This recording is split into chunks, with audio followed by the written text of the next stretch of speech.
Bonjour à tous et à toutes, chers adhérents de BHC. Dans la paracha, nous voyons comment étaient répartis les soldats, ceux qui étaient en âge de s'enrôler, à l'armée.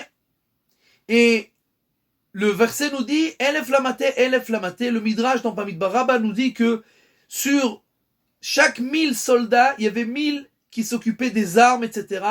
Et 1000 qui étaient pour prier et étudier. Et la question est flagrante.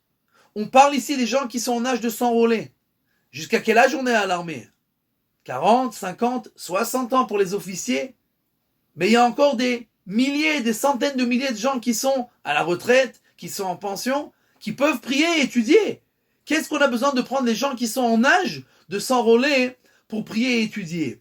La Torah vient nous enseigner quelque chose de très important, que tu ne penses pas une seconde que la Torah et la Tfila, c'est quelque chose qu'on doit s'occuper, on doit faire en sorte que d'une certaine manière ça se passe. Non, c'est une partie intrinsèque de la guerre. Ceux qui sont en âge de s'enrôler doivent aussi,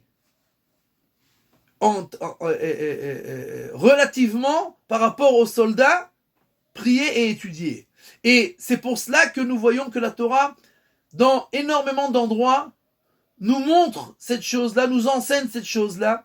Quand les commandos, Shimon et Lévi, vont pour faire la guerre avec Shrem, il y a écrit qu'ils viennent sûrs d'eux. Et Rashi explique, c'est quoi sûrs d'eux ? Ils sont sûrs de la Torah de leur père. On vient faire la guerre, on est un commando, on va conquérir Shrem.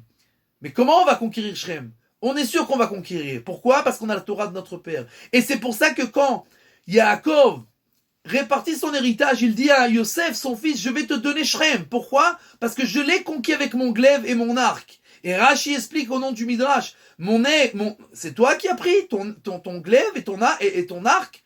C'est Shimon et Lévi qui ont conquéri. Non. Rashi dit avec ma Torah et ma Tfila. Avec ma Torah et ma Tfila, c'est ça l'arc et c'est ça le glaive, et c'est avec ça que moi j'ai conquis Shrem, et donc j'ai le droit de te le donner à toi puisque c'est moi qui l'ai conquis.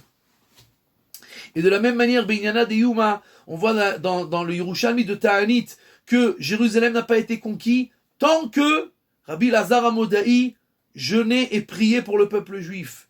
Bien qu'il y avait les guerriers de Bar Korva qui faisaient la guerre et qui gagnaient, ils ne gagnaient seulement, nous dit le Yerushalmi, parce que Rabbi Lazar Amodaï priait pour eux. Le jour où Rabbi Lazar Amodaï, il est décédé, il s'est fait tuer, alors la ville a été conquise et plus aucun soldat n'a servi à rien. Et donc nous voyons et nous devons nous rappeler